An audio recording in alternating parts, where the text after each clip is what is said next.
നിയമസഭാ തെരഞ്ഞെടുപ്പിൽ സംസ്ഥാനത്ത് ഇടത് വലത് ഒത്തുകളി നടന്നതായി ബി ജെ പിയെ തോൽപ്പിക്കാൻ രണ്ട് മുന്നണികളും ഗൂഢാലോചന നടത്തിയെന്ന് സംസ്ഥാന അധ്യക്ഷൻ കുമ്മനം രാജശേഖരൻ ആരോപിച്ചു. ചെങ്ങന്നൂർ മണ്ഡലത്തിൽ രണ്ട് മുന്നണികളും തമ്മിൽ വോട്ട് ധാരണ ഉണ്ടായിരുന്നതായി PS ശ്രീധരൻപിള്ളയും കുറ്റപ്പെടുത്തി. BJP തോൽപ്പിക്കലായിരുന്നു ഇടത് വലത് മുന്നണികളുടെ പ്രധാന ലക്ഷ്യമെന്ന് കുമ്മനം രാജശേഖരൻ പറഞ്ഞു. എങ്ങനെ തോൽപ്പിക്കാം എന്നുള്ളതിനെ കുറിച്ചായിരുന്നു അവർ ഈ 140 നിയോജകമണ്ഡലത്തിൽ അവർ ഒരു വലിയ ഗൂഢാലോചന നടത്തിയിട്ടുണ്ട്. രാഷ്ട്രീയ രംഗത്ത് ഒരിക്കലും ചെയ്യാൻ പാടില്ലാത്ത അവിഹിത കൂട്ടുകെട്ടുകൾ ഉണ്ടാക്കിയിട്ടുണ്ട്. BJP ശക്തമായ മണ്ഡലങ്ങളിൽ ഒത്തുകളി നടന്നിട്ടുണ്ട്. താൻ മത്സരിച്ച വട്ടിയൂർക്കാവിലും ഇത് നടന്നു. കേരളത്തിലെ സർവ്വശക്തിയും ഈ വട്ടിയൂർക്കാവിൽ എനിക്കെതിരെ ഉപയോഗിച്ചിട്ടുണ്ട്. കാരണം ഞാൻ സംസ്ഥാന പ്രസിഡന്റാണ്. അപ്പോൾ അവർ LDFൻ്റെയും UDFൻ്റെയും പ്രധാനപ്പെട്ട ടാർഗറ്റ് ഞാനായിരുന്നു. കാരണം സംസ്ഥാന പ്രസിഡന്റിനെ തോൽപ്പിക്കുക, BJPയുടെ രാഷ്ട്രീയ ഭാവി ഇല്ലാതാക്കുക. തിരുവനന്തപുരം ജില്ലയിൽ നേമം, വട്ടിയൂർക്കാവ്, തിരുവനന്തപുരം, കോവളം മണ്ഡലങ്ങളിൽ മുന്നണികൾ ഒത്തുകളിച്ചതായി BJP ജില്ലാ നേതൃത്വം ആരോപിച്ചു. BJP ഏറെ പ്രതീക്ഷ അർപ്പിച്ച ചെങ്ങന്നൂരിലെ സ്ഥാനാർത്ഥി PS ശ്രീധരൻപിള്ളയും സമാന ആരോപണം ഉന്നയിച്ചിട്ടുണ്ട്. കോൺഗ്രസിനെ സംബന്ധിച്ചിടത്തോളം പല ബൂത്തുകളിലും ബൂത്ത് കിട്ടിയിരുന്നില്ല, ആളുകൾ ഉണ്ടായിരുന്നില്ല. നിലവിലുള്ള MLA ഇങ്ങനെ അതിജീവനമായി 3ാം സ്ഥാനത്തേക്ക് തള്ളപ്പെട്ടു പോയേക്കാം. ആ ഒരു സാഹചര്യത്തിൽ ഇവർ തമ്മിലുള്ള അവിശുദ്ധ കൂട്ടുകെട്ട് പ്രകടമായ ഒരു മണ്ഡലമാണ് ചെങ്ങന്നൂർ. ആലപ്പുഴ ബ്യൂറോയ്ക്കൊപ്പം മുഹമ്മദ് അസ്ലം, മീഡിയ 1, തിരുവനന്തപുരം. നേമത്ത് BJPക്ക് അനുകൂലമായി UDF വോട്ട് മറിച്ചെന്ന് LDF സ്ഥാനാർത്ഥി V ശിവൻകുട്ടി ആരോപിച്ചു. വോട്ടെടുപ്പ് ദിവസം ബൂത്ത് പ്രവർത്തനത്തിൽ UDF സജീവമല്ലാതിരുന്നത് ഇതിന്റെ തെളിവാണ്. UDF സ്ഥാനാർത്ഥി സുരേന്ദ്രൻ പിള്ളയുടെ അറിവോടെയാണ് ഇത് നടന്നത്. എങ്കിലും നേമത്ത് BJP അക്കൗണ്ട് തുറക്കില്ലെന്നും V ശിവൻകുട്ടി തിരുവനന്തപുരത്ത് പറഞ്ഞു. അതാണ് കണ്ടത്. അപ്പം അങ്ങനെ ഒരു 10-25 ബൂത്തെങ്കിലും അങ്ങനെ സൈലന്റ് ആക്കിയാൽ ഉണ്ടാവുന്ന ഒരു പ്രശ്നമുണ്ടല്ലോ. ഈ ഓപ്പറേഷൻ നടത്തുന്നതിന് വേണ്ടി അവർ രഹസ്യമായിട്ട് മുകളിൽ തട്ടുന്നുള്ള ആരെങ്കിലും ഇടപെട്ടിട്ടുണ്ടോ എന്നുള്ള കാര്യം അറിയില്ല. വട്ടിയൂർക്കാവിൽ കാലുവാരാൻ ശ്രമം നടന്നിട്ടുണ്ടാകാമെന്ന് K മുരളീധരൻ. എന്നാൽ അതുകൊണ്ടൊന്നും തന്നെ തോൽപ്പിക്കാനാകില്ല. എക്സിറ്റ് പോളിൽ വിശ്വസിക്കുന്നില്ലെന്നും അതിൽ വൈരുദ്ധ്യമുണ്ടെന്നും K മുരളീധരൻ പറഞ്ഞു. 75-നും 80-നും മധ്യ സീറ്റ് UDFന് ലഭിക്കും. ഈ സർവേ ഫലങ്ങളിൽ പറയുന്നതൊക്കെ പരസ്പര വൈരുദ്ധ്യങ്ങളാണ്. ഞാൻ പറയാം, എൻ്റെ അവിടെ ഒരു ആളും എന്നെ കാല് വാരിയിട്ടൊന്നുമില്ല. അങ്ങനെ ആരെങ്കിലും വാരിയാലൊന്നും തോൽപ്പിക്കാനും പറ്റില്ല. ഭൂമിദാന വിവാദത്തെക്കുറിച്ച് പൊതുജനങ്ങളെ പറഞ്ഞ് മനസ്സിലാക്കാൻ UDFന് സാവകാശം കിട്ടിയില്ലെന്ന് കൺവീനർ PP തങ്കച്ചൻ. സരിതാ കേസും ബാർക്കോഴ കേസും ജനങ്ങളെ പറഞ്ഞു മനസ്സിലാക്കാൻ സാവകാശം കിട്ടി. ഭൂമിദാന കേസിൽ സമയം കിട്ടാത്തതുകൊണ്ട് തെരഞ്ഞെടുപ്പിൽ അത് പ്രതിഫലിച്ചേക്കും. ജിഷ കൊലക്കേസ് പെരുമ്പാവൂർ മണ്ഡലത്തിൽ മാത്രമേ തെരഞ്ഞെടുപ്പ് ചർച്ചയായുള്ളൂവെന്നും PP തങ്കച്ചൻ കൊച്ചിയിൽ പറഞ്ഞു.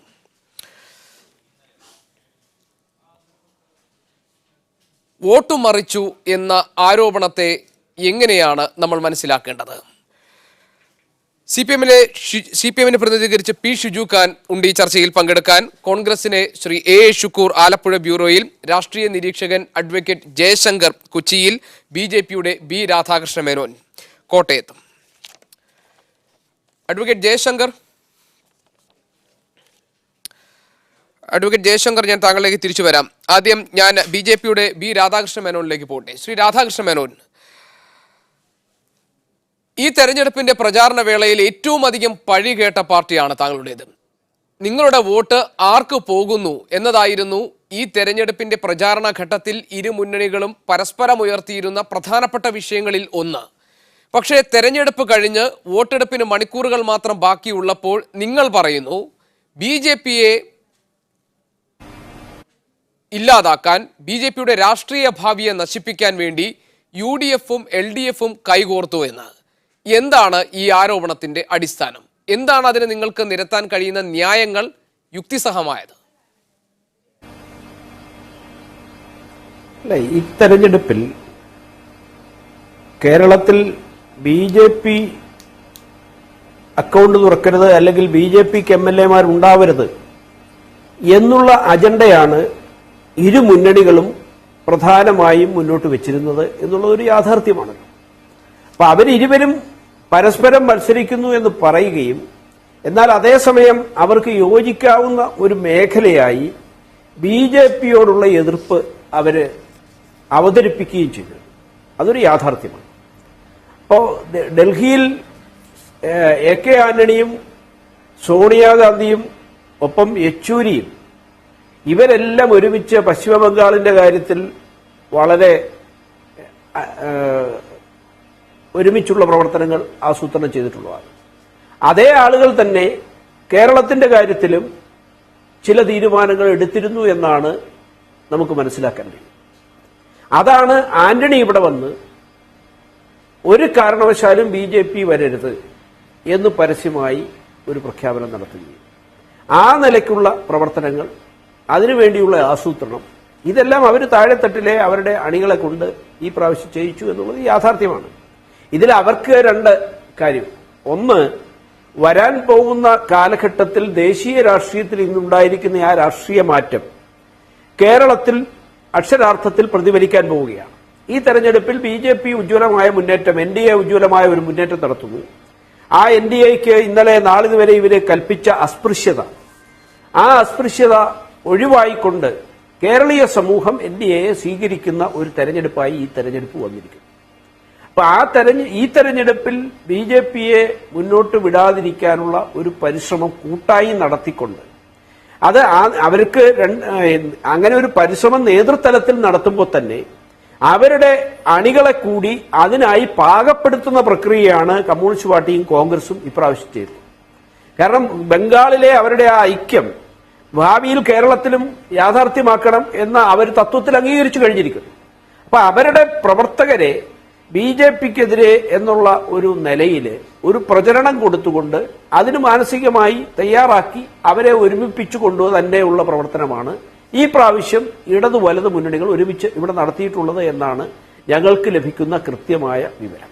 അത് പ്രാദേശിക തലത്തിൽ എല്ലാ പ്രദേശത്തും. കാരണം BJP ഇപ്രാവശ്യം ശ്രീ രാധാകൃഷ്ണൻ മേനോൻ, BJPയെ താങ്കൾ പറഞ്ഞ രീതിയിൽ BJP അല്ലെങ്കിൽ നിങ്ങൾ കൂടി ഉൾപ്പെടുന്ന NDA എന്ന മുന്നണി എന്ന സഖ്യത്തെ ഇല്ലാതാക്കണം, അതല്ലെങ്കിൽ നിങ്ങൾക്ക് ഒരു സീറ്റ് പോലും ഈ നിയമസഭാ തെരഞ്ഞെടുപ്പിൽ കിട്ടാതിരിക്കണം എന്ന ഒരു ഉദ്ദേശത്തോടു കൂടി ഇടത് വലത് കൈകോർക്കൽ രഹസ്യമായി നടന്നിട്ടുണ്ട് എന്ന നിങ്ങളുടെ ആരോപണം ശരിയാകണമെങ്കിൽ നിങ്ങൾ വിജയിക്കുമെന്ന് ഉറപ്പിച്ച എത്ര സീറ്റുണ്ട് കേരളത്തിൽ? നിങ്ങൾ വിജയിക്കും എന്ന് നിങ്ങൾ ഉറപ്പിച്ചിരിക്കുന്ന എത്ര സീറ്റുണ്ട് കേരളത്തിൽ? ഈ തെരഞ്ഞെടുപ്പിൽ കേരളത്തിന്റെ ഒട്ടനവധി പ്രദേശങ്ങളിൽ BJP NDA സ്ഥാനാർത്ഥികൾ വിജയിക്കാനുള്ള രാഷ്ട്രീയ സാഹചര്യമുണ്ട്. ഇപ്പോ കഴിഞ്ഞ പാർലമെന്റ് തെരഞ്ഞെടുപ്പിൽ ഉത്തർപ്രദേശിലെ എത്ര പ്രദേശത്ത് BJPക്ക് കൃത്യമായി ജയിക്കാൻ കഴിയും എന്ന് ആരെങ്കിലും പ്രവചിച്ചിരുന്നോ? ഇതൊരു അറ്റ്മോസ്ഫിയർ ഉണ്ടാകുമ്പോൾ, അന്തരീക്ഷം ഉണ്ടാകുമ്പോൾ അതിനനുസൃതമായ ഉജ്ജ്വലമായ വിജയം വരും. ആ വിജയത്തിന്റെ ബേസ് ആയിട്ടുള്ള പ്രവർത്തനങ്ങൾ മുഴുവൻ ഞങ്ങൾ ഇപ്രാവശ്യം നടത്തി. അതിൽ ഞങ്ങൾ വിജയിച്ചു. കാരണം ഇന്നലെ വരെ ഞങ്ങളോടൊപ്പം ഇല്ലാത്ത ബഹുജനങ്ങൾ, അത് CK ജാനു മുതൽ ശ്രീനാരായണീയർ വരെ ഭാരതീയ ജനതാ പാർട്ടിക്കൊപ്പം അണിചേർന്നുകൊണ്ട് അതിശക്തമായ ഒരു NDA സംവിധാനം രൂപപ്പെട്ടിരിക്കുന്നു.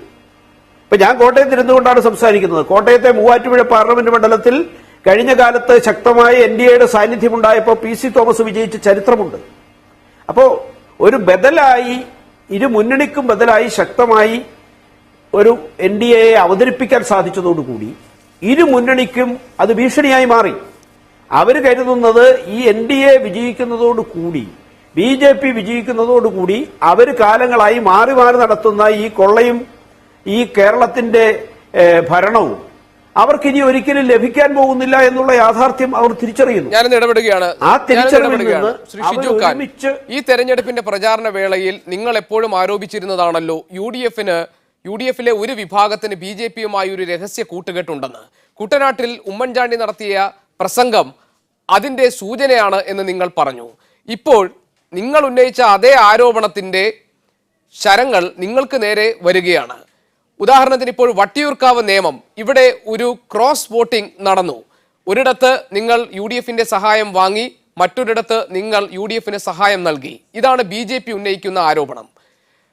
BJP-ക്ക് ശക്തി ഉണ്ടായിരുന്ന, BJP NDA-ക്ക് സ്വാധീനമുള്ള മേഖലകളിൽ ഒരു കാരണവശാലും ഒരു അക്കൗണ്ട് തുറക്കാൻ അവരെ അനുവദിക്കരുത് എന്ന ഒരു രഹസ്യധാരണ ഇരു മുന്നണികളും പുലർത്തിയെന്നാണ്.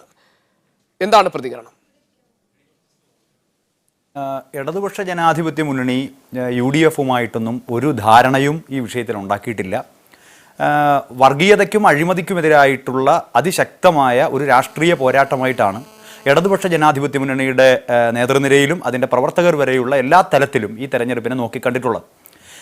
തീർച്ചയായും നമ്മുടെ രാജ്യത്തെ കോൺഗ്രസ് പലപ്പോഴും ഇന്നലത്തെ കോൺഗ്രസ് ഇന്നത്തെ BJP ആയി മാറിക്കൊണ്ടിരിക്കുകയാണ് പലയിടങ്ങളിലും. അത് നമ്മൾ ഉത്തരാഖണ്ഡിൽ കാണുന്നു, അവിടുത്തെ രാഷ്ട്രീയ അനിശ്ചിതത്വം കാണുന്നു. ത്രിപുരയിൽ നിന്ന് കോൺഗ്രസിൻ്റെ നേതാക്കന്മാർ BJP-യിലേക്ക് എത്തുന്നു. അസമിൽ കോൺഗ്രസിൻ്റെ നേതാക്കന്മാർ പിന്നീട് BJP-യിൽ എത്തുന്നു. ഇത് ഇന്നലത്തെ കോൺഗ്രസ് ഇന്നത്തെ BJP ആണ് പലയിടങ്ങളിലും. തീർച്ചയായിട്ടും നമ്മുടെ സംസ്ഥാനത്തും കോൺഗ്രസും BJP-യും തമ്മിലുള്ള അവിശുദ്ധമായിട്ടുള്ള ഒരു രാഷ്ട്രീയ സഖ്യമാണ് പലയിടങ്ങളിലും നടന്നിട്ടുള്ളത്. എന്നാൽ ജനങ്ങൾ ഈ തരത്തിലുള്ള ഈ സഖ്യങ്ങൾക്കെതിരായി ഈ തെരഞ്ഞെടുപ്പിൽ വിധിയെഴുതി എന്നതിൻ്റെ സൂചനയാണ് ഇടതുപക്ഷ ജനാധിപത്യ മുന്നണി നല്ല ഭൂരിപക്ഷത്തോടെ കേരളത്തിൽ അധികാരത്തിൽ വരും എന്ന് പ്രവചിച്ചുകൊണ്ടുള്ള എക്സിറ്റ് പോളുകളുടെ ഫലങ്ങൾ തെളിയിക്കുന്നത്. പിന്നെ താങ്കൾ സൂചിപ്പിച്ച വട്ടിയൂർക്കാവിലെയും നേമത്ത് ഇടതുപക്ഷ ജനാധിപത്യ മുന്നണിയോടൊപ്പം എല്ലാ വിഭാഗം ജനങ്ങളും അഴിമതിക്ക് നേതൃത്വം കൊടുക്കുന്ന UDF നയത്തിനും ഇപ്പുറത്ത് വർഗീയത പ്രചരിപ്പിക്കുന്ന വർഗീയത രാജ്യത്താകെ വ്യാപിപ്പിക്കുന്ന BJP-യുടെ നയത്തിനുമെതിരായി അതിശക്തമായി സഖാവ് V. ശിവൻകുട്ടി ജയിക്കണമെന്ന വലിയ നിലപാടുമായിട്ടാണ്, വലിയ രാഷ്ട്രീയ നിലപാടുമായിട്ടാണ് മുന്നോട്ട് പോകുന്നത്. അവിടെ ഒരു വിട്ടുവീഴ്ചയും ചെയ്യാൻ ഇടതുപക്ഷ ജനാധിപത്യ മുന്നണി കഴിയില്ല. വട്ടിയൂർക്കാവിൽ തിരുവനന്തപുരം ജില്ലയിലെ എന്നല്ല കേരളത്തിലെ ഏറ്റവും മികച്ച പാർലമെന്റേറിയൻ എന്ന് പേരെടുത്ത ഡോക്ടർ TN സീമയാണ്. CPIM-ന്റെ സംസ്ഥാന കമ്മിറ്റി അംഗങ്ങളാണ് ഇരുവരും. സഖാവ് TN സീമയുടെ വിജയം ആ മണ്ഡലത്തിലെ ഞങ്ങൾക്ക് ഏറ്റവും അടുത്തുള്ള മണ്ഡലം എന്ന നിലയിൽ ആ മണ്ഡലത്തിലെ എല്ലാ ജനങ്ങളും ആഗ്രഹിക്കുന്നതും എല്ലാ ജനങ്ങളും ശക്തിയായി അതിനുവേണ്ടി പ്രവർത്തിക്കുകയും ചെയ്തു. തീർച്ചയായും ഈ രണ്ട് മണ്ഡലങ്ങളിലും UDF-ഉം BJP-യും തമ്മിലുള്ള ബന്ധമാണ് നമുക്ക് ചർച്ച ചെയ്യേണ്ടി വരുന്നത്. ഈ മണ്ഡലങ്ങളിൽ മാത്രമല്ല പലയിടങ്ങളിലും അവർ തമ്മിലുള്ള രാഷ്ട്രീയ സഖ്യമാണ് ചർച്ച ചെയ്യേണ്ടി വരുന്നത്. ഇടതുപക്ഷ ജനാധിപത്യ മുന്നണി കൃത്യമായ നിലപാട് ആ കാര്യത്തിൽ എടുത്തിട്ടുണ്ട്. വർഗീയതയ്ക്കും അഴിമതിക്കുമെതിരെ വിട്ടുവീഴ്ചയില്ലാത്ത രാഷ്ട്രീയ സമരമാണ് ഈ തെരഞ്ഞെടുപ്പിലൂടെ UDF പ്രതിനിധി എന്ന നിലയിൽ രണ്ട് ആരോപണങ്ങൾക്കും മറുപടി പറയാനുള്ള ബാധ്യത താങ്കൾക്കുണ്ട്. ഒന്ന്, BJP-യുടെ ആരോപണം. തിരുവനന്തപുരം ജില്ല മാത്രം എടുത്താൽ വട്ടിയൂർക്കാവും നേമത്തും ഒരു ക്രോസ് വോട്ടിംഗ് നടന്നു BJP-യെ അകറ്റി നിർത്താൻ എന്ന ആരോപണം ഉണ്ട്. മറ്റു പലയിടങ്ങളിലും ഇടതു മുന്നണിയും വലതു മുന്നണിയും കൈകോർത്ത് BJP NDA സഖ്യം ഇവിടെ ഒരു അക്കൗണ്ട് തുറക്കുന്നതിന് തടസ്സം സൃഷ്ടിച്ചിരിക്കുന്നു. ഈ ഒരു രഹസ്യബാന്ധവം എന്നതാണ് ഒന്നാമത്തെ ആരോപണം. രണ്ട്, ഇടതുപക്ഷത്തിൽ നിന്നുണ്ടായിട്ടുള്ള ആരോപണമാണ്. അത് പ്രത്യേകിച്ച് നേമത്തെ ഇടതുമുന്നണി സ്ഥാനാർത്ഥി V. ശിവൻകുട്ടി പറയുന്നു അവിടെ BJP-ക്ക് അനുകൂലമായി UDF വോട്ട് ചെയ്തു. സുരേന്ദ്രൻ പിള്ളയുടെ സ്ഥാനാർത്ഥിത്വം പോലും അതിന് ഉദാഹരണമാണ്. വോട്ടെടുപ്പ് ദിവസത്തിൽ ബൂത്തിൽ ഒരു UDF പ്രതിനിധിയുടെ സജീവമായ സാന്നിധ്യം ഉണ്ടായിരുന്നില്ല. ഇങ്ങനെ പല കാര്യങ്ങൾ പറയുന്നു. രണ്ടിടത്തുനിന്നും നിങ്ങൾക്ക് നേരെ ആരോപണമുണ്ട്.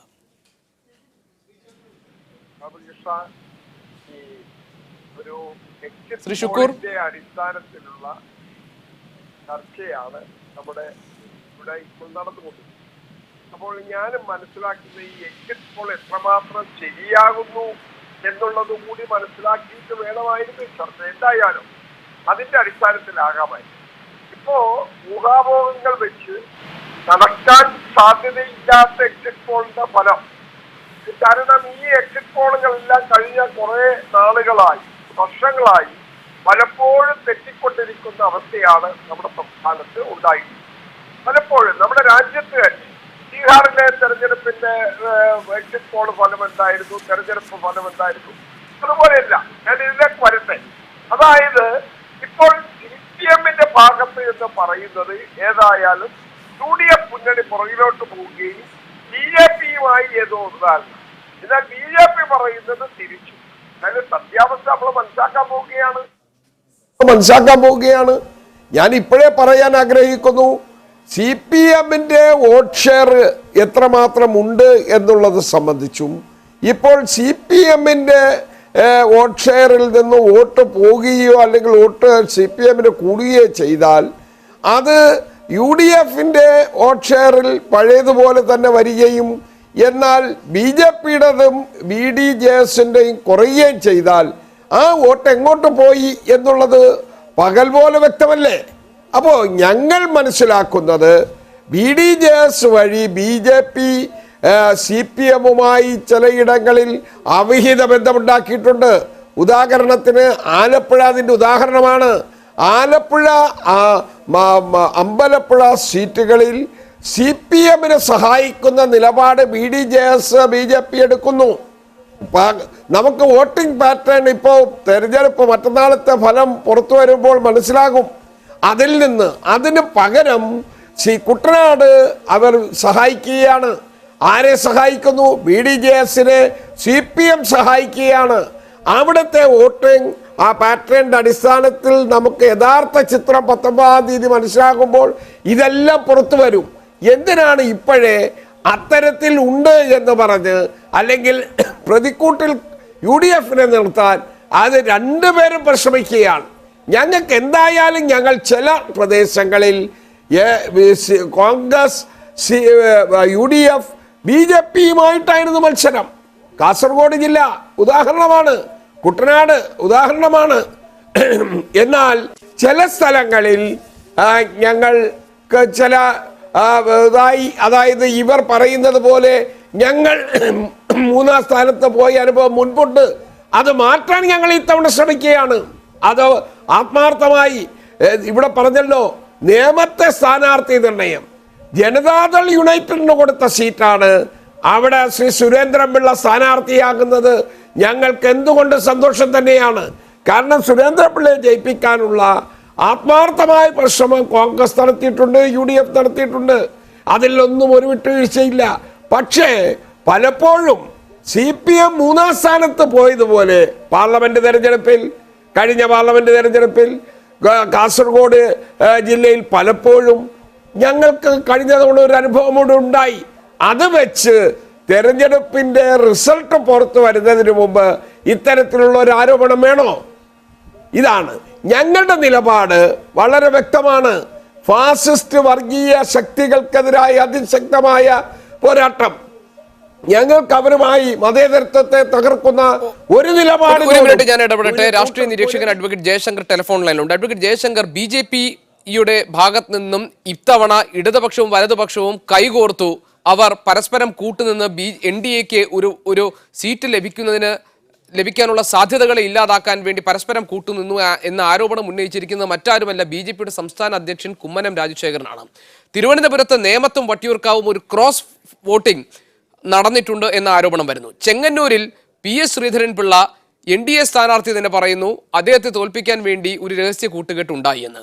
മറുഭാഗത്ത് ഇടതുപക്ഷത്ത് നിന്നും ആരോപണം ഉയരുന്നത്, പ്രത്യേകിച്ച് നേമത്തെ ഇടതുപക്ഷ സ്ഥാനാർത്ഥി V ശിവൻകുട്ടി പറയുന്നു ഇവിടെ BJPയും UDFും കൈകോർത്തിട്ടുണ്ട് എന്ന്.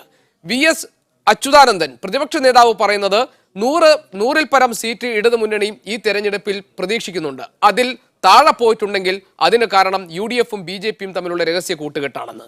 എന്തുകൊണ്ടാണ് വോട്ടെടുപ്പിന് മണിക്കൂറുകൾ മാത്രമുള്ളപ്പോൾ ഈ തരത്തിലുള്ള ആരോപണ പ്രത്യാരോപണങ്ങൾ വരുന്നത്? ഇത് സ്വാഭാവികമായിട്ടുള്ള ഒരു പ്രക്രിയ തന്നെയാണ്. ഓരോ തെരഞ്ഞെടുപ്പ് കഴിയുമ്പോഴും പാർട്ടികൾ ഓരോ പരാജയത്തിന് പല കാരണങ്ങളും നേരത്തെ കൂട്ടി കണ്ടെത്തുകയും മുൻകൂർ ജാമ്യം എന്ന രീതിയിൽ പലതരത്തിലുള്ള അവകാശവാദങ്ങളും കുറ്റപ്പെടുത്തലുകളും നടത്തുകയും ചെയ്യും. ഇത് ഉദ്ദേശിക്കുന്ന രീതിയിലുള്ള റിസൾട്ടാണ് വരുന്നതെങ്കിൽ സ്വാഭാവികമായിട്ടും ഈ ആരോപണങ്ങളൊക്കെ അവർ പിൻവലിക്കും. 100-ൽ പരം സീറ്റുകളെ UDFിനോ LDFിനോ കേരളത്തിൽ കിട്ടാൻ യാതൊരു സാധ്യതയുമില്ല. LDFിന് ചെറിയൊരു മുൻതൂക്കമുണ്ട്. 80-ന്റെ ചുറ്റുവട്ടത്ത് 85-ൽ കൂടുതൽ സീറ്റുകൾക്ക് ഒരു കാരണവശാലും കിട്ടാൻ പോകുന്നില്ല എന്നുള്ളതാണ് സ്പഷ്ടമാണ്. അപ്പോൾ ഇത്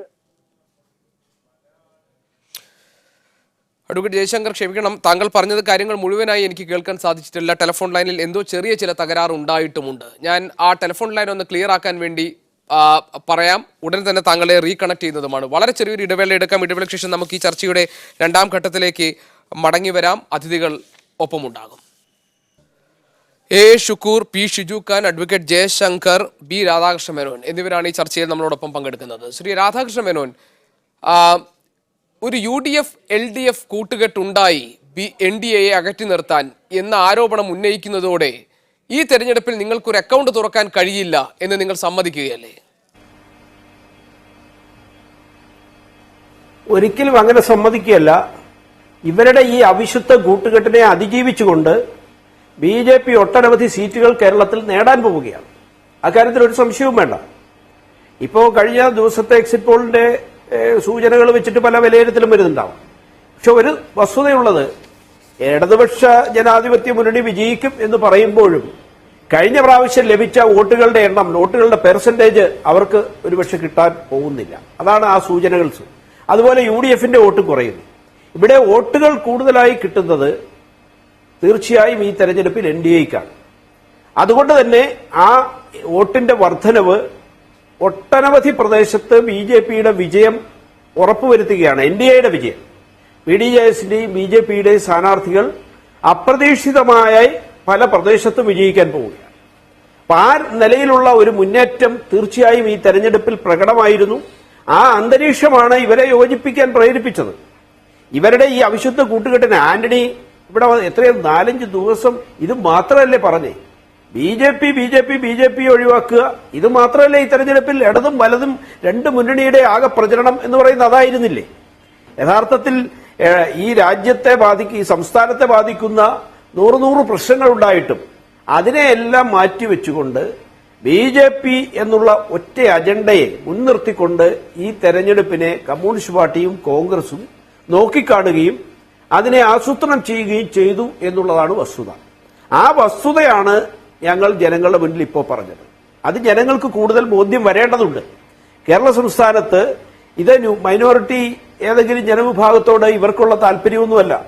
അവരെ എല്ലാം തെറ്റിദ്ധരിപ്പിച്ചിട്ട് അവരുടെ സംഘടിതമായിട്ട് BJP എന്ന് പറയുന്ന എന്തോ ഒരു ഭയപ്പെടേണ്ട കാര്യമാണ് എന്ന് വരുത്തി തീർത്ത് സംഘടിത വോട്ട് ആര് വാങ്ങും എന്ന ഒരു ശ്രമം ഒരു ഭാഗത്ത്. അതോടൊപ്പം BJP വരാതിരിക്കാൻ ഇനി എവിടെയെങ്കിലും BJP ജയിക്കുന്ന NDA ജയിക്കുന്ന അന്തരീക്ഷമുണ്ടെങ്കിൽ അതിനെ പരാജയപ്പെടുത്താൻ ഒരുമിച്ച് വോട്ട് ചെയ്യുക, അതിനു വേണ്ടുന്ന തന്ത്രങ്ങൾ, ഇതാണ് അവർ വളരെ കൃത്യമായി പ്ലാൻ ചെയ്തത്. അപ്പൊ അതുകൊണ്ട് ഞങ്ങൾ ജയിക്കും എന്ന് NDA ജയിക്കുമെന്ന് അവർക്ക് തോന്നിയ പ്രദേശങ്ങളിൽ അവരത് സംബന്ധിച്ചിട്ടുള്ള അഡ്ജസ്റ്റ്മെന്റുകൾ നടത്തിയെന്ന് ഞങ്ങൾക്ക് ബോധ്യം വന്നു. പക്ഷേ അതിനെ അതിജീവിച്ചുകൊണ്ട് ഞങ്ങൾ വിജയിക്കാൻ പോവുകയാണ്. അവിടങ്ങളിൽ തന്നെ ആ പ്രദേശങ്ങളിൽ ഞങ്ങൾ പരാജയപ്പെടുമെന്നല്ല ഈ പറഞ്ഞതിന്റെ അർത്ഥം. ആ പ്രദേശങ്ങളിൽ ഞങ്ങൾ വിജയിക്കുക തന്നെ ചെയ്യും. പക്ഷേ ഇവരുടെ ഈ അവിശുദ്ധ കൂട്ടുകെട്ടിനെ അതിജീവിച്ചുകൊണ്ടുള്ള വിജയമാണ് അവിടെ ഉണ്ടാവാൻ പോകുന്നത്. അതാണ് ഞങ്ങൾ പറഞ്ഞത്. അഡ്വക്കേറ്റ് ജയശങ്കർ, ഓരോ തെരഞ്ഞെടുപ്പ് കഴിയുമ്പോഴും BJP വോട്ട് എങ്ങോട്ടേക്ക് പോയി എന്നത് സംബന്ധിച്ച് ചർച്ചകളും ആലോചനകളും നടക്കാറുണ്ട്. ഈ തെരഞ്ഞെടുപ്പിന്റെ പ്രചാരണ ഘട്ടത്തിൽ പരസ്പരം ആരോപിച്ചു BJP കൂട്ടുകെട്ട് ഇരു മുന്നണികളും. ഇപ്പോൾ BJP തന്നെ ഈ ആരോപണം ഉന്നയിക്കുന്നു, NDAക്കെതിരെ ഒരു കൂട്ടുകെട്ടുണ്ടായി എന്ന്. ഈ തെരഞ്ഞെടുപ്പിൽ അവർക്ക് അക്കൗണ്ട് തുറക്കാൻ കഴിയില്ല എന്ന ഒരു കണക്കുകൂട്ടലിന്റെ അടിസ്ഥാനത്തിൽ ഒരു സ്വയം പ്രതിരോധത്തിന്റെ ഭാഗമായാണോ ഇത്തരത്തിലുള്ള ആരോപണങ്ങൾ ഉന്നയിക്കുന്നുണ്ടാവുക? അല്ല, ഇതില് വേറൊരു വശം കൂടി ഉണ്ട്. ഇതുവരെ പറഞ്ഞ അഭിപ്രായങ്ങളെല്ലാം ഞാൻ കേട്ടു. ഇതുപോലുള്ള മാത്രമല്ല, മറ്റൊരു സംഭവം കൂടി ഉണ്ടാവും. ഉദാഹരണത്തിന് BJP സ്ഥാനാർത്ഥി ജയിക്കാവുന്ന ഒരു സാഹചര്യം വരുമ്പോൾ അവിടെ മൂന്നാം സ്ഥാനത്ത് നിൽക്കുന്ന പാർട്ടി, മുന്നണി അല്ലെങ്കിൽ സ്ഥാനാർത്ഥി തീരെ അപ്രസക്തനായിട്ട് മാറുകയും ഈ പ്രധാനപ്പെട്ട 2 കണ്ടന്റേഴ്സിലേക്ക് ഈ വോട്ടുകൾ മൊത്തമായിട്ട് സമാഹരിക്കപ്പെടുകയും ചെയ്യും. ഇപ്പൊ കഴിഞ്ഞ പാർലമെന്റ് തെരഞ്ഞെടുപ്പിൽ തിരുവനന്തപുരത്ത് ഇതാണ് സംഭവിച്ചത്. അവിടെ ബെന്നറ്റ് എബ്രഹാം എന്ന് പറഞ്ഞ സ്ഥാനാർത്ഥി മിക്കവാറും അപ്രസക്തനായി മാറുകയും ന്യായമായിട്ട് അദ്ദേഹത്തിന് കിട്ടേണ്ടിയിരുന്ന വോട്ടുകൾ അത് ഒന്നുകിൽ BJPയിലേക്ക് അല്ലെങ്കിൽ കോൺഗ്രസിലേക്ക് പോകുന്ന ഒരു കാഴ്ച നമ്മൾ കണ്ടു. തിരുവനന്തപുരം നഗരമണ്ഡലങ്ങളിൽ പ്രത്യേകിച്ചും ഇത് വളരെ പ്രകടമായിരുന്നു. നാടാർ മേഖലയിൽ അത്ര തന്നെ ഉണ്ടായിരുന്നില്ല. അവിടെ രാജഗോപാൽ 3ാം സ്ഥാനത്തേക്ക് പോയി എന്നുള്ളത് കൊണ്ട് ഇങ്ങനെ ഒരു പ്രതിഭാസം പല മണ്ഡലങ്ങളിലും കാണുന്നുണ്ട്. ഇപ്പൊ നമ്മൾ തിരുവനന്തപുരത്ത് നഗരത്തിലുള്ള നിയോജക മണ്ഡലങ്ങൾ പരിശോധിച്ച് നോക്കുക. തിരുവനന്തപുരം സെൻട്രൽ മണ്ഡലത്തിൽ പ്രധാനപ്പെട്ട മത്സരം നടക്കുന്നത് BJP സ്ഥാനാർത്ഥി ശ്രീശാന്തും LDF സ്ഥാനാർത്ഥി ആന്റണി രാജുവും തമ്മിലാണ്. അവിടെ VS ശിവകുമാർ മിക്കവാറും അപ്രസക്തനായിട്ട് മാറുകയും അന്നതാ അദ്ദേഹത്തിന് കിട്ടേണ്ടിയിരുന്ന വോട്ടുകൾ ഈ 2 സ്ഥാനാർത്ഥികൾക്കായിട്ട് വിഭജിക്കപ്പെടുകയും ചെയ്യും. അത് തന്നെ വട്ടിയൂർക്കാവിൽ മറ്റൊരു രീതിയിൽ നടക്കും. അവിടെ K മുരളീധരനും കുമ്മന രാജശേഖരനും തമ്മിലാണ് മത്സരം. TN സീമ അപ്രസക്തിയാകുകയും സീമയ്ക്ക് മറ്റു വിധത്തിൽ കിട്ടേണ്ടിയിരുന്ന വോട്ടുകൾ ഈ 2 സ്ഥാനാർത്ഥികൾക്കുമായിട്ട് കേന്ദ്രീകരിക്കപ്പെടുകയും ചെയ്യും. തൊട്ടടുത്ത നേമത്തെ ചെല്ലുമ്പോൾ കഥ പിന്നെയും മാറും. അവിടെ ശിവൻകുട്ടിയും രാജഗോപാലും തമ്മിലാണ് മത്സരം. സുരേന്ദ്രപിള്ള തീരെയും അപ്രസക്തനായിട്ട് മാറും. കഴക്കൂട്ടത്ത് ചെല്ലുമ്പോൾ കഴക്കൂട്ടത്ത് കുറെ കൂടി ശക്തമായ ഒരു ത്രികോണ മത്സരം നടക്കുന്ന സ്ഥലമാണ്. എനിക്ക് തോന്നുന്നത് BJPക്ക് വട്ടിയൂർക്കാവിനേക്കാളും നേമത്തേക്കാളും ജയിക്കാൻ കുറച്ചുകൂടി സാധ്യതയുള്ള മണ്ഡലം കഴക്കൂട്ടമാണ് ഇന്നത്തെ സാഹചര്യത്തിൽ. കാരണം കഴക്കൂട്ടത്ത് വളരെ ശക്തമായ ത്രികോണ മത്സരം നടക്കുന്നതുകൊണ്ട് കുറച്ചധികം വോട്ടുകൾ പിടിക്കുന്ന പക്ഷം ശ്രീമാൻ മുരളീധരന് ജയിക്കാൻ സാധിക്കും. ഇങ്ങനെയൊക്കെ നമ്മുടെ കേരള രാഷ്ട്രീയത്തിൽ ഒരു പ്രത്യേക കളിയിലാണല്ലോ നടക്കുന്നത്. ഇത് ത്രികോണ മത്സരം പറയുമ്പോൾ സാധാരണയായിട്ട് സംഭവിക്കുന്ന ഒരു കാര്യമാണ്. ഞാൻ കുറച്ചുകൂടി പഴയ ഒരു ഉദാഹരണം 2006 തെരഞ്ഞെടുപ്പിൽ മഞ്ചേശ്വരം മണ്ഡലത്തിൽ സാധാരണയായിട്ട് CPMന് കിട്ടേണ്ടിരുന്ന കുറെ വോട്ടുകൾ BJPക്ക് പോയിട്ട് നമ്മുടെ മുസ്ലിം ലീഗിന് പോയിട്ട് ചേർക്കള അബ്ദുള്ള ജയിച്ചുകൊണ്ടിരുന്ന സീറ്റാണ്. മഞ്ചേശ്വരത്ത് എന്ത് സംഭവിച്ചു ചോദിച്ചാൽ ഈ തെരഞ്ഞെടുപ്പ് ശക്തമായ തെരഞ്ഞെടുപ്പ് വന്നപ്പോൾ ചേർക്കള അബ്ദുള്ള 3ാം സ്ഥാനത്തേക്ക് തള്ളപ്പെടുകയും മറ്റു വിധത്തിൽ ചേർക്കളത്തിന് കിട്ടേണ്ടിരുന്ന കുറെ വോട്ടുകൾ മാർക്സിസ്റ്റ് സ്ഥാനാർത്ഥിയായ കുഞ്ഞമ്പൂരിന് കിട്ടുകയും കുഞ്ഞമ്പൂ ജയിക്കുകയും. കഴിഞ്ഞ തെരഞ്ഞെടുപ്പിൽ 2011 മറിച്ച് സംഭവിച്ചു. കുഞ്ഞമ്പൂരിന് കിട്ടേണ്ടിരുന്ന വോട്ടുകൾ ലീഗ് സ്ഥാനാർത്ഥിയായ അബ്ദുൾ റസാഖിന് കിട്ടുകയും റസാഖ് ജയിക്കുകയും ചെയ്തു. 2 തവണയും 2ാം സ്ഥാനത്ത് വന്ന് BJP ആയിരുന്നു. ഇതൊക്കെ ഈ പെർമ്യൂട്ടേഷൻ കോമ്പിനേഷനിൽ വരുന്ന ഒരു പ്രത്യേക തരത്തിൽപ്പെട്ട ഒരു സംഭവമാണ് എന്നാണ് എനിക്ക് തോന്നിയത്. അഡ്വക്കേറ്റ് ജയശങ്കർ, താങ്കൾ ഈ പറഞ്ഞ കാര്യങ്ങളിൽ തന്നെ ഇപ്പോൾ ഉദാഹരണത്തിന് വട്ടിയൂർക്കാവ്, അവിടെ UDF സ്ഥാനാർത്ഥിയായ കെ മുരളീധരൻ ജയിക്കുകയും നേമത്ത് LDF സ്ഥാനാർത്ഥിയായ ശിവൻകുട്ടി ജയിക്കുകയും ചെയ്യുകയും, താങ്കൾ പറഞ്ഞതുപോലെ 2 പേർ പ്രസക്തരായി 2 സ്ഥാനാർത്ഥികൾ വരുമ്പോൾ മൂന്നാമതൊരാൾ അപ്രസക്തരാകുമ്പോൾ ഈ വോട്ടുകൾ ആ തരത്തിൽ കേന്ദ്രീകരിക്കപ്പെടുമെന്ന് പറഞ്ഞ ആ സിദ്ധാന്തം വെച്ചാണെങ്കിൽ ഈ തരത്തിലൊരു റിസൾട്ട് ഉണ്ടായിക്കഴിഞ്ഞാൽ സ്വാഭാവികമായും ഇപ്പോൾ BJP അല്ലെങ്കിൽ NDA ആരോപിക്കുക അവിടെ ഈ പറയുന്ന ക്രോസ് വോട്ടിംഗ് നടന്നു എന്നായിരിക്കില്ലേ? അങ്ങനെയല്ല, ഞാൻ പറയട്ടെ, ഇത് ഈ പറഞ്ഞതിൽ തന്നെ മറ്റൊരു കാര്യം കൂടി ഉണ്ട്. ഇപ്പൊ കെ മുരളീധരനും കുമ്മനം രാജശേഖരനും തമ്മിലാണ് മത്സരം എന്ന് പറയുമ്പോൾ TN സീമ അപ്രസക്തിയാവുന്നു. TN സീമക്ക് വോട്ട് ചെയ്യുന്നത് CPM-കാർ മാത്രമല്ലല്ലോ, CPI-കാർ മാത്രമല്ലല്ലോ, ഇടതുപക്ഷ അനുഭാവികളായിട്ടുള്ള ആളുകൾക്ക്. ആ ഇടതുപക്ഷ അനുഭാവികളിൽ തന്നെ ഒരു ഭാഗം അവർ ഇനിയിപ്പോ സീമക്ക് വോട്ട് ചെയ്യാത്ത ഒരു കാര്യവുമില്ല, എന്നാൽ കുമ്മനം ജയിക്കട്ടെ എന്ന് വിചാരിച്ച് കുമ്മനത്തിന് വോട്ടിക്കാം. കുറെ പേർ മുരളീധരൻ വോട്ട് ചെയ്യും. മുരളീധരനോട് പാർട്ടിക്കാർക്ക് പ്രത്യേകിച്ച് സ്നേഹത്തിനൊന്നും ഒരു കാരണവുമില്ല. ഇനിയിപ്പോ സീമ ഏതായാലും ജയിക്കില്ല എന്ന തോന്നലിൽ നിന്ന് ഈ വോട്ടുകൾ രണ്ടായിട്ട് വീഴിക്കും. കൂടുതൽ ഒരു പക്ഷേ മുരളീധരന് കിട്ടിയേക്കാം, കുറവ് കുമ്മനത്തിന് കിട്ടിയേക്കാം. പക്ഷെ അത് പറയാൻ പറ്റില്ല. നമ്മുടെ ഇന്നത്തെ സാഹചര്യത്തിൽ ഇപ്പൊ ബെന്നറ്റ് എബ്രഹാം അപ്രസക്തനായപ്പോൾ എന്താ സംഭവിച്ചത്? രാജഗോപാലിനാണ് കൂടുതൽ വോട്ട് കിട്ടിയത്, ശശി തരൂരിനല്ല. നിങ്ങൾ ആലോചിച്ച് നോക്കൂ. ഈ പറഞ്ഞ രീതിയിലാണെങ്കിൽ ഇടതുപക്ഷക്കാരുടെ വോട്ട് ചോരുന്നു, വോട്ട് നേരെ കുതിര താഴേക്ക് പോകുന്നു. നോർമലായിട്ട് എവിടെ കിട്ടണ്ടേ? തരൂരിനല്ലേ? കിട്ടിയതാർക്കാ? രാജഗോപാലിനാണ്. അപ്പൊ പഴയ കാലമൊക്കെ പോയി. ഈ മതേതരത്വത്തെ കുറിച്ചും ജനാധിപത്യത്തെ കുറിച്ചും മതനിരപേക്ഷതയെ കുറിച്ചും ഫാസിസ്റ്റ് വിരോധത്തെ കുറിച്ചുമൊക്കെയുള്ള സങ്കല്പങ്ങൾ നമ്മൾ മാറ്റി വേറൊരു രീതിയിൽ ചിന്തിക്കേണ്ട കാലത്തേക്കാണ് പോയിക്കൊണ്ടിരിക്കുന്നത്. ഇപ്പോൾ ഒരാളുടെ വോട്ട് കുറഞ്ഞു എന്ന് വിചാരിക്കാം, സീമയ്ക്ക് കിട്ടേണ്ട വോട്ട് കുറഞ്ഞു, അല്ലെങ്കിൽ ശിവകുമാറിന് കിട്ടേണ്ട വോട്ട് മൊത്തമായിട്ട് കുറയുന്നു, ഇല്ലാതാവുന്നു എന്ന് പറഞ്ഞാൽ അതിൽ ഗണ്യമായ ഒരു ഭാഗം നായർ വിഭാഗത്തിൽപ്പെട്ട ആളുകളുടെ വോട്ടാണ്. അത് ശ്രീശാന്തിന് പോയിക്കൂടെ? നല്ല സാധ്യതയുണ്ട്, ശ്രീശാന്ത് മുന്നേറി വരാം. ആന്റണി രാജുവിന് തന്നെ കിട്ടിക്കൊള്ളുന്നില്ല. കോൺഗ്രസിന് വോട്ട് ചെയ്യുന്ന എല്ലാവരും മതനിരപേക്ഷരാണ്. നിങ്ങൾക്ക് എന്തെങ്കിലും തെറ്റിദ്ധാരണയുണ്ടോ? എനിക്കങ്ങനെ ധാരണയില്ല. കോൺഗ്രസിന് വോട്ട് ചെയ്യുന്ന ഒരു വിഭാഗം ആളുകൾ സാമുദായികമായി ചിന്തിക്കുന്നവരാണ്. തിരുവനന്തപുരത്ത് പ്രത്യേകിച്ച് ഈ ജാതി വികാരം വളരെ വളരെ പ്രബലമായിട്ടുള്ള സ്ഥലമാണ് തിരുവനന്തപുരം. അപ്പൊ ശിവകുമാറിന് അന്യത കിട്ടേണ്ടിയിരുന്ന NSSന്റെ വോട്ടുകൾ, നായർ വോട്ടുകൾ, അത് ശ്രീശാന്തിലേക്ക് പോയിക്കൂടെ? സാധ്യമാണ്.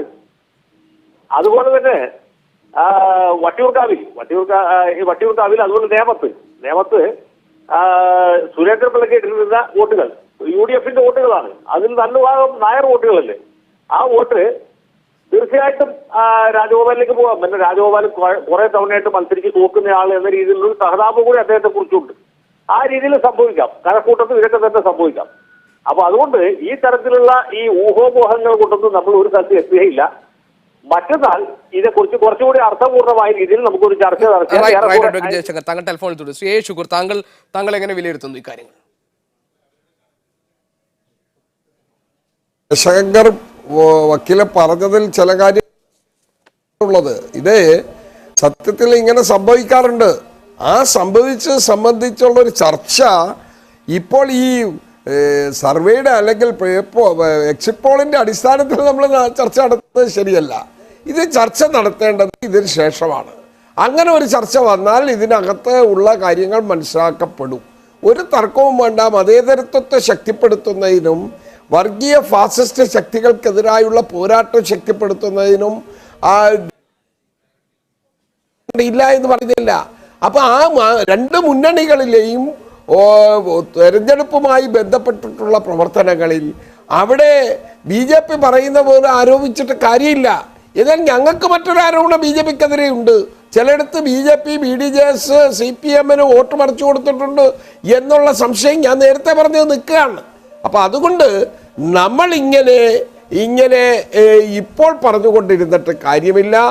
ഈ ചർച്ച വളരെ വളരെ പോസിറ്റീവായി നന്നായി നടന്ന അതിൻ്റെ കാര്യങ്ങൾ വ്യക്തമായി മനസ്സിലാക്കണമെങ്കിൽ ഈ 19-ന് ശേഷമുള്ള ചർച്ചയാണ് നല്ലത്. ഏതായാലും ഇത്തവണ ഇതുമായി ബന്ധപ്പെട്ട് ഒരു ശക്തമായ പോരാട്ടമാണ് ഈ നിയമസഭാ തെരഞ്ഞെടുപ്പിൽ ഉണ്ടായിട്ടുള്ളത്. അത് ഏതെല്ലാം തരത്തിൽ വരുന്നു എന്നുള്ളത് ഇപ്പോൾ എക്സിറ്റ് പോൾ ഫലത്തിൻ്റെ അടിസ്ഥാനത്തിൽ നമ്മൾ വിലയിരുത്തിയിട്ട് കാര്യമില്ല. അത് വന്നതിന് ശേഷം നമുക്ക് അതിനെക്കുറിച്ച് ആലോചിക്കാം. ഇതാണ് എനിക്ക് സംബന്ധിച്ച് പറയാനുള്ളത്. വാദിച്ചുകൊണ്ടിരിക്കുന്നത് BDJS-ഉം BJP-യുമായിട്ട് ഇടതുപക്ഷത്തിന് എന്തോ ഒരു ബന്ധം ചില മണ്ഡലങ്ങൾ, അദ്ദേഹം പറഞ്ഞ ആലപ്പുഴയിലെ ചില മണ്ഡലങ്ങളിൽ ഉണ്ടെന്നാണ്. സത്യത്തിൽ ഒട്ടും സത്യസന്ധമല്ലാത്ത, ഒരു ആധികാരികതയുമില്ലാത്ത ഒരു ആരോപണം ഉന്നയിക്കാൻ വേണ്ടി നടത്തുന്ന ഒരു അഭിപ്രായ പ്രകടനമാണ്. എങ്ങനെയാണ് BDJS എന്ന് പറയുന്ന ഒരു പാർട്ടിയെ BJP-യുടെ മുൻകൈയിൽ, RSS-ന്റെ മുൻകൈയിൽ ശൂന്യതയിൽ നിന്ന് സൃഷ്ടിച്ചു? കേരളത്തിൻ്റെ നവോത്ഥാന പാരമ്പര്യത്തെ ലംഘിക്കുന്ന, കേരളീയ നവോത്ഥാന പാരമ്പര്യത്തെ വെല്ലുവിളിച്ചുകൊണ്ട് സംഘപരിവാരത്തിൻ്റെ കൂടാരത്തിലേക്ക് പോയ ഒരു അനുഭവം കേരളത്തിലുണ്ടായി. ആരാണ് ഇത്തരം ദുരനുഭവങ്ങളെ ശക്തിയായി പ്രതിരോധിച്ചത്? ശ്രീ A. ഷുക്കൂറിൻ്റെ പാർട്ടിയൊക്കെ എത്ര നിശബ്ദതയാണ് പാലിച്ചത് കേരളീയ നവോത്ഥാനത്തെ വെല്ലുവിളിച്ച സന്ദർഭത്തിൽ? മറ്റൊന്ന്, മതവർഗീയതയ്ക്കെതിരെ, വർഗീയ ഫാസിസത്തിനെതിരെ അഡ്വക്കേറ്റ് A. ഷുക്കൂറിൻ്റെ പാർട്ടി എന്ത് ചെയ്തു എന്നാണ് പറയുന്നത്? നമ്മുടെ രാജ്യം കാണുന്നില്ലേ? നമ്മുടെ രാജ്യത്തിൻ്റെ മതേതരത്വം തകർന്ന് തരിപ്പണമായിക്കൊണ്ടിരിക്കുന്ന, ഫെഡറലിസം അട്ടിമറിക്കപ്പെടുന്ന, ജനാധിപത്യം അട്ടിമറിക്കപ്പെടുന്ന സന്ദർഭത്തിൽ എവിടെയാണ് കോൺഗ്രസ്? ഇന്ത്യയിലെ കോൺഗ്രസ് ഇടതുപക്ഷം ഇന്ത്യൻ പാർലമെന്റിൽ വളരെ കുറച്ച് അംഗങ്ങളേ ഉള്ളൂ. പക്ഷേ പാർലമെന്റിൽ, ലോകസഭയിലും രാജ്യസഭയിലും രാജ്യത്താകമാനം ചെയ്യാൻ കഴിയുന്നതെല്ലാം വർഗീയ ഫാസിസത്തിനെതിരെ ചെയ്തുകൊണ്ടിരിക്കുന്ന ഇടതുപക്ഷമാണ്. നിങ്ങളുടെ ഉത്തരാഖണ്ഡിൽ, നിങ്ങളുടെ അസമിൽ, നിങ്ങളുടെ പല ഇന്ത്യൻ സംസ്ഥാനങ്ങളിലും അങ്ങ് മറുപടി പറയണം. 9ഉം 10ഉം കോൺഗ്രസിന്റെ MLA-മാർ BJP-യിലേക്ക് ചേക്കേറുകയല്ലേ? കേരളത്തിൽ ഇടതുപക്ഷമല്ലേ ഈ വർഗീയ ഫാസിസത്തെ, BJP-യെ അതിശക്തമായി എതിർത്തുകൊണ്ടിരിക്കുന്നത്? സംഘടിതമായിട്ടുള്ള ആക്രമണം ഇടതുപക്ഷത്തിന്റെ പ്രസ്ഥാനത്തിന്റെ പ്രവർത്തകർ, വിദ്യാർത്ഥികൾ, യുവാക്കൾ ഏറ്റുവാങ്ങുന്നത് ഈ സംഘപരിവാരത്തിനെതിരായി നടത്തുന്ന പ്രതിഷേധത്തിന്റെ ഭാഗമായിട്ടല്ലേ? അവിടെയൊക്കെ നിശബ്ദത പാലിക്കുകയാണ്. രാഷ്ട്രീയ തെരഞ്ഞെടുപ്പിനെ മാത്രം ലക്ഷ്യം കണ്ടുകൊണ്ടുള്ള ഒരു ഗിമ്മിക്കല്ലേ UDF കോൺഗ്രസ് കൈക്കൊണ്ടുകൊണ്ടിരിക്കുന്നത്? പിന്നെ അഡ്വക്കേറ്റ് ജയശങ്കർ ഇവിടെ കഴക്കൂട്ടത്തെ സംബന്ധിച്ചും വട്ടിയൂർക്കാവിനെ സംബന്ധിച്ചും നടത്തിയിട്ടുള്ള വിലയിരുത്തലുകൾ, അത് അദ്ദേഹം കുറച്ചുകൂടി അടുത്ത് നിന്ന് രാഷ്ട്രീയത്തെ സമീപിക്കണമെന്നാണ് എനിക്ക് പറയാനുള്ളത്. അദ്ദേഹം കാര്യങ്ങളൊക്കെ മനസ്സിലാക്കുന്ന ആളാണ്. പക്ഷേ കഴക്കൂട്ടത്ത് അവിടുത്തെ മത്സ്യബന്ധന മേഖലയുമായി ബന്ധപ്പെട്ട്, തീരദേശ മേഖലയുമായി ബന്ധപ്പെട്ട് അവിടുത്തെ സാധാരണക്കാരായിട്ടുള്ള തൊഴിലാളികൾ കഴിഞ്ഞ 5 വർഷം അനുഭവിച്ച ദുരിതമുണ്ട്. IT മേഖല എന്ന നിലയിൽ IT മേഖലയ്ക്ക് വികസിപ്പിക്കുന്നതിന് വേണ്ടി UDF ഗവൺമെന്റ് ഒരു നടപടിയും സ്വീകരിച്ചില്ല. അവിടെ പ്രതികരിച്ച കഴിഞ്ഞ 5 വർഷത്തെ UDF-ന്റെ MLA ആ നാടിന്റെ വികസനത്തിന് വേണ്ടി ഒരു ഇടപെടലും നടത്തിയിട്ടില്ല. അവിടെ അതുകൊണ്ട് തന്നെ അതിനെതിരായിട്ടുള്ള ശക്തിയായ ജനവികാരം ഉണ്ട്. അത് ഇടതുപക്ഷത്തിന് അനുകൂലമാവും. 2, വർഗീയ ഫാസിസത്തിനെതിരെ ചിന്തിക്കുന്ന മതന്യൂനപക്ഷ വിഭാഗത്തിൽപ്പെടുന്ന ആളുകൾ, ദുർബല വിഭാഗത്തിൽപ്പെടുന്ന ആളുകൾ ഈ രാജ്യത്തെ നടുക്കിക്കൊണ്ടിരിക്കുന്ന ദുരന്തങ്ങൾ നമ്മുടെ രാജ്യത്ത് RSS-ഉം BJP-യും സൃഷ്ടിക്കുന്നു എന്നവർ മനസ്സിലാക്കുന്നുണ്ട്. എല്ലാ വിഭാഗം BJP-യുടെ ശക്തി കേന്ദ്രങ്ങൾ, അല്ലെങ്കിൽ ഇത്തവണ നിങ്ങൾക്ക് ഒരു മുന്നേറ്റം ഉണ്ടാക്കാൻ കഴിയുമെന്ന് നിങ്ങൾ പ്രതീക്ഷിക്കുന്ന, NDA പ്രതീക്ഷിക്കുന്ന, ഉദാഹരണം തിരുവനന്തപുരം, നേമം, വട്ടിയൂർക്കാവ്, കഴക്കൂട്ടം, കുട്ടനാട്, മഞ്ചേശ്വരം പോലെയുള്ള മണ്ഡലങ്ങൾ, അവിടെ 2011-ലെ പോളിംഗ് ശതമാനവുമായി താരതമ്യം ചെയ്യുമ്പോൾ ഒരു ഉണർവ്, ഒരു വളർച്ച പോളിംഗ് ശതമാനത്തിൽ ഇക്കുറി നിങ്ങൾ പ്രതീക്ഷ വെച്ച് പുലർത്തുന്ന മണ്ഡലങ്ങളിൽ ഉണ്ടായിട്ടുണ്ട്. അതിനെ ഒരു പോസിറ്റീവ് സൂചനയാണോ നിങ്ങൾ കാണുന്നത്? എന്താണ് ഈ പോളിംഗ് ശതമാനത്തിലുണ്ടായ മാറ്റം? നിങ്ങൾ ഏത് രീതിയിലാണ് മനസ്സിലാക്കുന്നത്? പോളിംഗ് ശതമാനത്തിലെ മാറ്റം തീർച്ചയായിട്ടും NDA-ക്ക് അനുകൂലമായി ചിന്തിക്കുന്ന കൂടുതൽ ആളുകൾ വോട്ട് ചെയ്യാൻ വന്നു എന്നതിന്റെ സൂചനയായിട്ട് തന്നെയാണ് ഞങ്ങൾ കണക്കാക്കുന്നത്. കാരണം ഇപ്പോൾ മറ്റു മണ്ഡലങ്ങളിൽ ഇല്ലാത്ത രീതിയിൽ വളരെ സജീവമായി BJP NDA മുന്നോട്ട് വന്ന പ്രദേശങ്ങളിൽ പോളിംഗ് ശതമാനം വർദ്ധിച്ചിരിക്കുന്നു എന്ന് പറയുമ്പോൾ അത് സമൂഹം ഈ മാറ്റം ആഗ്രഹിക്കുന്നു. ആ മാറ്റം ആഗ്രഹിക്കുന്ന സമൂഹത്തിന് മാറ്റം പ്രകടമാക്കാൻ അവസരമില്ല എന്ന് കാണുന്ന സമയത്ത്, അല്ലെങ്കിൽ ഞങ്ങളുകൂടെ വന്നിട്ടും കാര്യമില്ല എന്ന് തോന്നുമ്പോൾ പലപ്പോഴും അവർ വരാതിരുന്നിട്ടുണ്ടാവാം. പക്ഷേ ആവേശത്തോടുകൂടി സമൂഹം ഒന്നാകെ ഈ ഇരു മുന്നണിക്കും ബദലായി മാറ്റത്തിനു വേണ്ടി കടന്നു വരുന്നു എന്നതിന്റെ സൂചന തന്നെയാണ് അത് എന്നുള്ള കാര്യത്തിൽ ഒരു സംശയവുമില്ല. അതിനപ്പുറത്ത് തന്നെ ഇവരുണ്ടാക്കുന്ന ഈ അവിശുദ്ധ കൂട്ടുകെട്ടിനെതിരായിട്ട് ഒരു സാമൂഹ്യ അവബോധവും പ്രതികരിക്കാനുള്ള അഭിവാഞ്ഛയും കേരളീയ സമൂഹത്തിൽ ഉടലെടുക്കുന്നുണ്ട് എന്നുള്ളതും യാഥാർത്ഥ്യം. എന്താണ് ജനവിധി എന്നത് നമുക്ക് കാത്തിരിക്കാം. ഇനി ഏതാനും മണിക്കൂറുകളുടെ കാത്തിരിപ്പിന്റെ ആവശ്യമേ ഉള്ളൂ. വളരെയധികം നന്ദി 3 മുന്നണികളെയും പ്രതിനിധീകരിച്ചെത്തിയ നേതാക്കൾക്ക്, ഒപ്പം തന്നെ അഡ്വക്കേറ്റ് ജയശങ്കർ ഈ ചർച്ചയിൽ പങ്കെടുത്തു. കൂടുതൽ വാർത്തകൾക്കും വീഡിയോകൾക്കും ഞങ്ങളുടെ വെബ്സൈറ്റ് സന്ദർശിക്കാം www.media1tv.in കാണുക. ഇനി രാഷ്ട്രീയ ആക്ഷേപഹാസ്യ പരിപാടി പോളിമിക്സ് കാണാം. Goodbye. Good night.